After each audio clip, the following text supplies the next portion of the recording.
Hi, Lubna. Thanks for joining me today. Hi, how are you? I'm very well. How have you been? Because you're in the UAE, aren't you? So you're sort of midway through the day. I've been good. It's nice and sunny here, a bit too sunny, but all is great. Now, you wanted to come on today. I think you contacted me through LinkedIn and you had a good pitch in terms of talking about storytelling and marketing. And that's something that it caught my eye really, because I'm interested in learning more about that. It's a common topic for people really. I've heard over the last years, you've got to do more storytelling in your marketing. You've got to have something genuine that you're talking about. Before we get there though, perhaps you can just share with me a little bit more about what you do as a job and how you help people. So on a day-to-day basis, I'm a consultant and I work with corporates mainly. And I help them with reshaping their story. So usually I go into a large corporate and I spend 3 to 6 months with them. And I do an audit of all their communications and marketing plans and material. I do a new strategy and plan with them. I work with the CEO on their why statement or their purpose, their values. I work on, really important campaigns that they need to launch. And then I train their team if there is one. And if there isn't, we hire a team and train them. And then I exit after 6 months. So I do sort of rotations. And I think the best way I can explain it is like a corporate super nanny job, like when the super nanny comes to your home, if you have kids. Do you have kids? I do, yeah. And you do. So exactly like a super nanny does. She comes into a home, she spends some time, she observes, she tells you some truth, she gives you tips, and then she exits. So I do kind of the same with corporates. And do you think that's important for someone to do that from an external perspective rather than maybe an employee doing that same role? I believe so, because I feel that they tend to listen to an external opinion or an expert opinion more. And I think when you are completely impartial, like I go in as an independent person, completely impartial, I have no agenda throughout the 6 months period. I go in with the attitude that I'm coming in and I'm exiting after 6 months. It's tiring and it's very hard for both parties because you need a CEO that actually wants to change, that wants to hear the truth, that wants to make changes. It's also hard for me at times because sometimes I go into a team and I get really attached to the team and I get used to it. And, by the time you understand everything and you do everything, like it's time to exit. So it can be hard for both parties, but I think it's really rewarding because I've seen a lot of really good impact with some of the clients that I've worked with. So yeah, it seems to work for now. And I'm just interested in the business model as well. Our business model, we focus on marketing, and our business model is building a relationship over the long term. So we work with people on a monthly basis. And to me, the thought of having this sort of one hit at the beginning is great, but then it sort of falls off after that and you've got to go and move on and work with someone else. Is that something that works really well for you? And actually you've got plenty of business and you can very easily move between customers? So I find the business model works as long as you're open to it working, because you have to go in with the attitude that I'm coming in to help you, and I'm exiting after. It works really well if you have a good network. So in my case, I was really blessed and lucky because every time I finish a project, I start a new project. I get referrals. All of my business is not coming through LinkedIn or through anything else. It's all referrals. So that has worked really well. Where it doesn't work or it's a bit difficult is when you have a bit of a gap between clients, but I'm kind of okay with that. So I've only had a gap once and it was a short gap. Yeah, I'm kind of okay with that. I think, the biggest difficulty is, the emotional attachment and, going in and then exiting. It gets tiring after a while, but the model itself works because there are a lot of people who actually want the extra help and who want to restructure their teams and who have a new story. But sometimes they go to agencies and agencies kind of come in, they meet them a few times and they give them, a strategy. And sometimes it's a copy-paste strategy. I think what works for me is the fact that I'm actually embedded in the business. I work with them in their office. I tend to observe what's happening and what's working and what's not working. So I found that apart, the fact that I'm seconded, I embed myself or I second myself to the business works really, really well. It takes a certain person to be confident enough, but also bullish to ask the right questions. And as you say, tell the truth. I've struggled to get to where I am in terms of confidence, just by brute force doing presentations, doing this sort of thing. Have you seen Gordon Ramsay? Have you seen that bit like Super Nanny, but going into restaurants? For me to do that sort of thing and really quite honest and open about how how rubbish they're being. I'm interested, what is there something in your past that's led you to where you are now that has given you that confidence? Do you mind sharing maybe a bit of your backstory and how you've got to where you are now, where you're able to do this? So I think the quick answer to that is that I suppose I'm fearless because what's the worst that can happen? They cancel the project, that's fine. I go and I get another project. And I think that's kind of linked to what I said in my TEDx talk. I really believe that in life, pretty much everything is replaceable. Jobs are replaceable, buildings are replaceable, homes are replaceable, clothes are replaceable. And not a lot of people understand that notion. And I think that's why I was able to get that TEDx speech, because I was speaking about something that other people were not speaking about. So when you actually have that mindset that, you know what, this project can be replaced, or this job can be replaced, you start becoming more bold in life, I suppose. But it also takes a CEO who's wise and who wants to bring about change to kind of work with you to make this work. And I think, I've learned to be very upfront from the beginning in all my engagements. I always start by saying, this is who I am. I'm not going to sell you something that is not me. This is who I am. This is what you're looking for. Then let's work together. I need usually like a company that's able to absorb that and a CEO that's able to absorb that. Yeah, you're right. And I like the word fearless. I think that works really well. There's nobody in life that's fearless, by the way. Like, I think everybody has some sort of fear. I have fear. Like, I'm afraid of death. I'm terrified of death. It's how you work with that fear kind of makes you do what you do or not do what you don't do. Now, you mentioned the TEDx talk.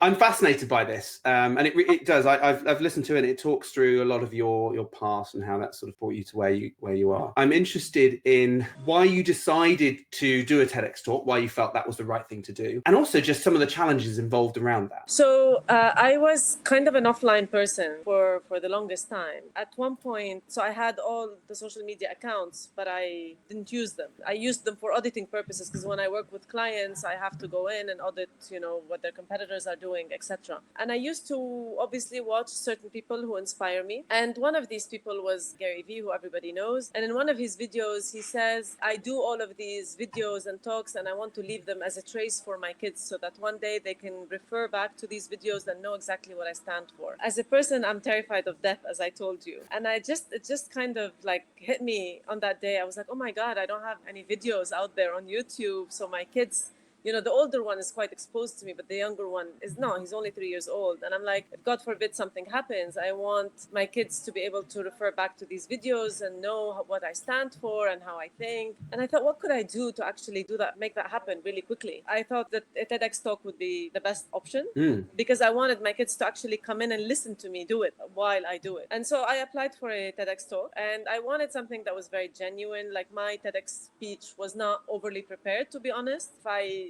could do it again, I would do it very differently. I'd prepare much more. But I did it because I just wanted to leave a story behind for my kids. And I wanted to make sure I also dedicate that to my mom. So the minute I finished the TEDx talk, I immediately had somebody film me, because they take some time to edit the TEDx talks. But I had somebody in the audience film me. And the minute I finished that TEDx talk, I made sure I transferred that talk and shared it with my mom, because I wanted to make sure that she sees it. That's what inspired it, really. But I also love speaking, and it's something that I haven't done very often, and I'm starting to do it much more. And I think the TEDx speech was the starting point. And since then, I've been speaking very actively in many different conferences. I've been moderating. I've been training organizations. So it's something that inspires me. I just love, impacting other people's lives through sharing my knowledge. And do you find that process of talking, or maybe preparing for talks, gets easier over time the more that you do? I think so, but I think, I'm not sure I should be saying this or not, but sometimes I feel like you're either gifted at it or not. Of course, you can train.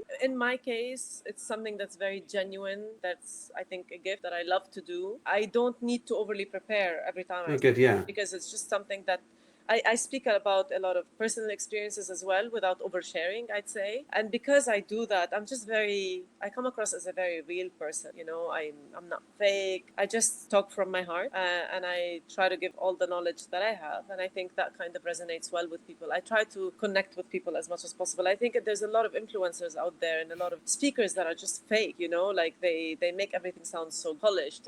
And I'm not like that. I'm very real. And I think that helps me a lot when I speak boutique because people connect with me. And there's that I've noticed in you bring up influencers and maybe a lot of Instagrammers and YouTubers where they might be coming across as fake or they have a like a stage personality, if you will, that they put on. And I think there's been a bit of a backlash against that, or there's been a trend for people to open up actually what it's really like. I've seen a few on Instagram where they're saying, well, these are the posed photos, but actually we went through so many different photos to get that particular one right, or some of the struggles they're going through. And it is hard. You know, you're talking about authenticity and being genuine in you. Is that really the core principle of storytelling? Core principle of storytelling, whether you're storytelling on behalf of a company or whether you're, sharing your own personal story, is two things. You need to be able to inspire and you need to be able to connect. So my best example of that is Apple and Steve Jobs. In both cases, they were able to connect and they were able to inspire. Now, if you want to add a few layers to that, there's obviously a lot of techniques to storytelling,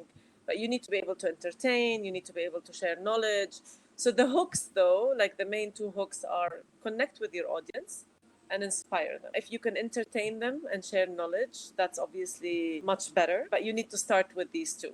And the more truthful you are, the better chances you have being successful. Like, people just want truth tellers. It's not just about storytelling, it's about truth telling. Everybody's looking for meaning. I mean, if you talk to anybody in life, you'll notice that they're all looking for meaning. And if you can help another person find meaning in their life through storytelling, then I think you're winning. And I think there's a quote that I love which says, your story is somebody else's survival guide. And that's why I encourage other people to share their stories, and I encourage companies to share what they stand for and their purpose. Because I really want to belong to a world where every person is inspiring others through their story. And I want to belong to a world where every company is changing the world because of what they stand for. And I think if that's done right, I think people will be much happier and more fulfilled. And so storytelling is a cheap way to, to help people find meaning, I'd say.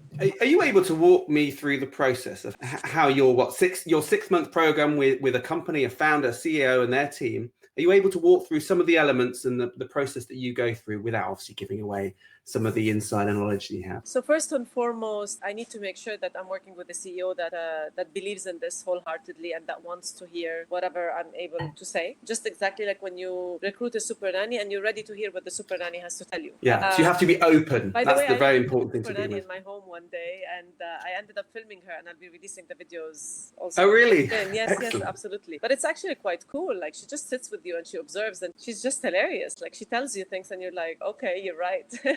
Like, when she came into my home, we were talking, and both me and my husband were talking at the same time. And she just stopped us. She yelled at us. She stopped and she's like, what are you doing? Like, how do you want the kids to listen to you? If you're interrupting each other, stop. So it's just very funny. Like, you need somebody who's willing to listen to something like that. Yeah. So I was willing to do that when I hired a super nanny, and I would like a CEO to have the same willingness. And then I try to do a few sessions with him or her. I understand, what's their story? What's their motivation? What's their personal purpose? Where's their vision? What are they trying to do in life and with their company? And then I go in and I talk to their leadership team, and I try to, I do a full 360-degree audit. I talk to their board members, I talk to their investors, I talk to their leadership team, I talk to their employees, I talk to everybody that I can talk to. I try to ask based on the vibe that I observe, because you kind of get to, there's a technique. I mean, you kind of learn to observe vibes in the office. I also have a degree in HR, and so that kind of helps me because I use, my marketing degree, but I also use my HR degree a lot. So because I observe, I tend not to ask the same question of everyone, but there's only two questions that are consistent among everyone. These are, what are your values and what's your why, or what's the company's why or purpose? And what I tend to notice when I go into companies like that is that I don't get the same answers to these two questions. And that's a first red flag, especially on the values side, because I really believe that values are not hobbies. Values are exactly what you do when you hire, fire, and promote. You either get that right or you get that wrong. And that's the basis of any culture. It's exactly like raising a kid. When you're raising a kid, the kid does something right, you reward them for that. They do something wrong, there's a consequence for doing something wrong. So it's exactly the same in a company. And the reason why a lot of companies are actually corrupt and there's a lot of politics is because they don't do that properly. They don't have clear rewards and consequences for their values. They just have really beautiful looking values and posters on walls, but they don't practice them. And so I look at the values, I look at the purpose of the organization, I look at the why statement of the founder, I look at all their comms materials. I look at all their social media, their engagement, their tone, their, the content. I look at their websites. I look at, their pitch documents. I look at everything I can look at, really. And then after I do a 360-degree audit, I put together a new strategy, a new plan, and I make sure that they have the right structure that can accommodate them achieving the strategy and this plan. Yeah. And that means looking at the team dynamics, the skills that the team currently has, because it's really important to make sure that the team is able to achieve the new plan and the new strategy. And if they're not able to, then we look at, upskilling, hiring, firing, etc. And then I look at working on usually one big campaign that shares that new story with the public, externally and internally. Then they roll with it, and I do whatever training I can, and then I exit. And there's a couple of things that came up there. You were talking about a red flag being if you are interviewing different people in and around the organization and they give you different answers to those questions, like what the values are. Yeah, I can see why that's a red flag, because they're all pulling in different directions, or they all think the values are this, but actually they're not. Understanding why they are there and what they're doing. And I think that's probably quite common, isn't it? That a lot of businesses aren't all pulling in the same direction. Yeah, but I think some of the global ones, to be honest, have done a really good job at aligning everyone, I think if you ask the majority, I don't want to say the majority, but if you ask people what's Google's vision or, what's Facebook's vision, connecting the world, I'm assuming that that's still the same vision, but they did a good job at making sure that their consumers know this tagline, that their employees know this tagline, that everyone knows this tagline and lives by it as well. Google does a phenomenal job from an HR point of view, right? Netflix does a phenomenal job from an HR point of view on culture. They have the culture code. So I think there are a lot of things that you can actually do as an organization to get these things right. And if you don't get them right, you could do all the campaigns you want in the world and all the stories you want in the world. But if your culture is not breathing these and living them day in, day out, you're not going to be successful, right? Yeah, and I think that's what's happened in the past, that people they'll have a consultant come in, they'll write a vision statement, and then that goes up on the walls or on the website, and that's it. That's as far as they go, and it really that's no good, because it's completely separate. You also mentioned something about customers. And I was going to ask you, do you go out to customers and interview them as well and really bring them as part of the process? That comes as part of the 360-degree audit. Because I think that's valuable. You might get some of the people in the organization all pulling in the same direction, but the customers are the ones who perceive all of the brand, all of the vision. They receive that as a service or a product. And so they're the ones where you can really see exactly how it's all working and where the differentials are. Well, storytelling is about sharing a story with your audience. If you don't know your audience, there's no story. You could say all the stories you want in the world, but they won't connect because you're not talking to your audience. And so it's really important to understand your audience, to understand, most importantly, their pain points. What's their pain? What's their problem? And how is your product or your company providing a solution to that pain? If your company is not providing a solution to the pain, then you're not going to last long. Yeah, as part of the marketing, I don't touch on all of the aspects that you look at, but pain is one of those core things that I want people to understand, because you're right. If they don't understand that and they're not connecting the right audience with the right pain and how they can then fulfill that and take that pain away, it's not going to work, is it? Do you have any sort of tips, quick bits of advice that maybe even smaller companies can use or start up when they're developing in the initial stages to help them along the right path? I really think that there's so many. We live in a lucky age, I say, because there's so much out there. Like, they can find so much information online, podcasts, or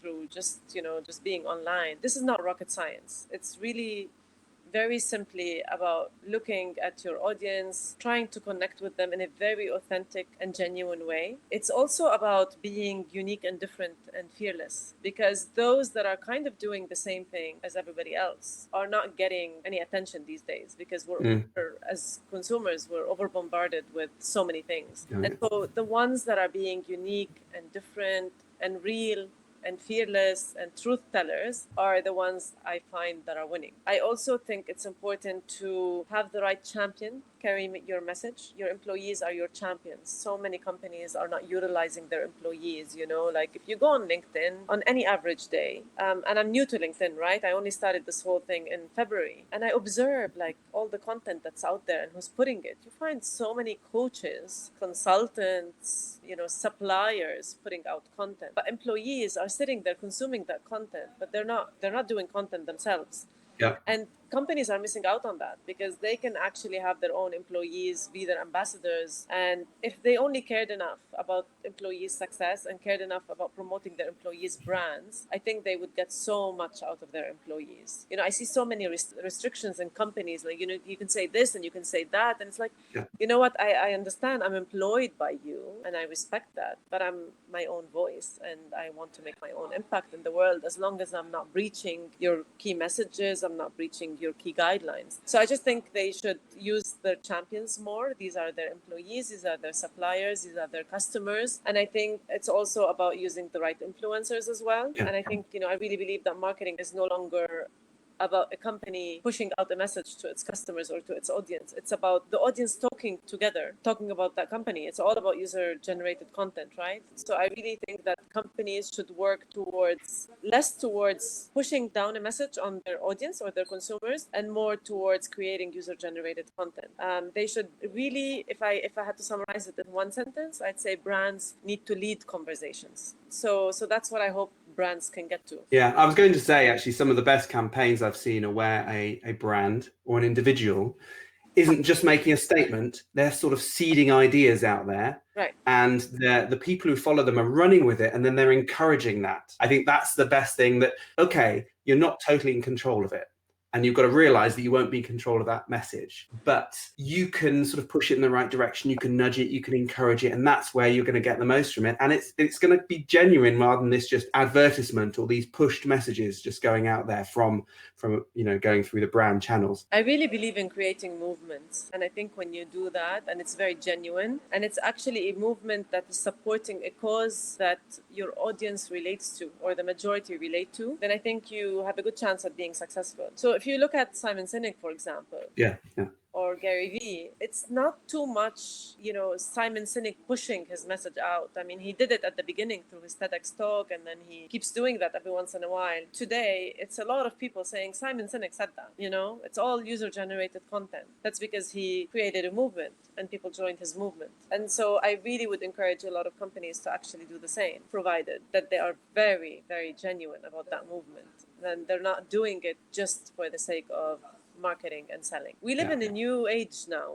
People can see through things. Yeah, it's very easy to fact check things. I mean, that doesn't always work, certainly for some of the things that have been happening in this world, but yes, people can see through things. I actually spoke with a lovely woman called Alex Galvez a couple of months back, and she along with another woman started this movement called LinkedIn Local, which I believe now LinkedIn Local has taken on board and taken the sort of brand ownership of it.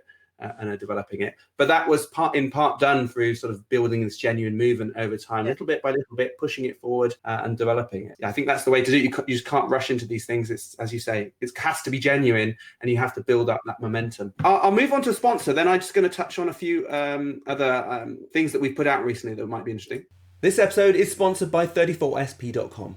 They offer fast, secure, and managed WordPress hosting for the low price of $9.95 a month. Now, we've moved most of our clients over to 34SP now, and I've made full use of their migration service because it can be a real pain to move over a site. You've got to move the database, the backup and copy over the files, which can be quite big, and noodle around with various different settings until you get everything right. Well, all I need to do is provide 34SP support with administrator access to the WordPress site, and they take care of the rest. And often in a couple of days' time, or maybe even the next day, they come up with a special preview link, and I just need to check the website, make the DNS changes, and it's online. It really is that easy. So my thanks to Kaylee, Alex, and the rest of the support team. You must have saved me days of work. 34SP also offer incredibly fast server and page caching, a free SSL certificate with Let's Encrypt, daily backup, and a managed core and plugin updates so your site is secure. a staging area so you can spin up a copy of the site. And this is really good for testing plugins and just making any tweaks and changes while not on the live site. There's no restrictions on bandwidth, and a simple control panel that I wish other hosts would copy. And finally, great UK-based support, even on the weekend. So visit 34sp.com and upgrade your WordPress hosting. And when you do, use the code WPInventive at checkout. That's WPInventive, all one word, to get your first 3 months completely free.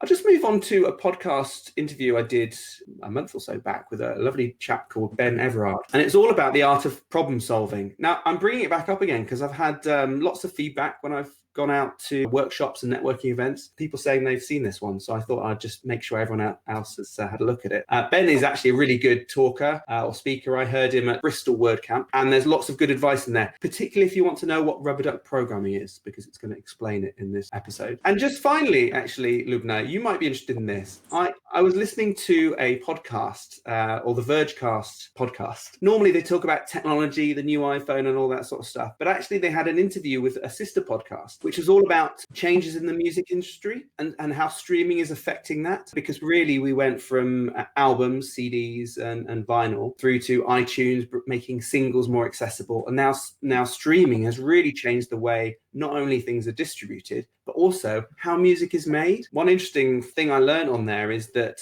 music is being transformed. So the chorus is often being brought forward into the beginning of the tune, because Spotify will only pay if people listen to the first 30 seconds of a song. So they're actually changing the whole dynamic. I mean, music hasn't changed for many, many tens of years. And now it's really starting to change quite dramatically because of this, the algorithms in part of it. And so, yeah, it's worth listening to from that. But actually, I'm going to just play an extract on this. That features an interview with Charlie XCX, and I won't pretend I listened to her, but she's responding to a label, her record label, talking about this new marketing strategy called the waterfall strategy. And it's all about how they release a song, a tune, they put it out there, and then they sort of nudge it along. They encourage that social sharing and feedback, and then they'll release another one and another one. And they're basically building momentum over a period of time rather than waiting and then dropping one album at once, how they used to with lots of diversity. And she's responding basically saying, well, that's how I want to do it. You know, I produce some music and then I want to release that music and interact with my audience about it, and then I'll produce some more music. And so she's already genuinely doing that, but they're looking at it as fun marketing strategy. Anyway, it's definitely worth listening. It's a good insight into how the music industry is now, and you can take some advice on marketing as well. So I've really enjoyed talking to you, Lubna.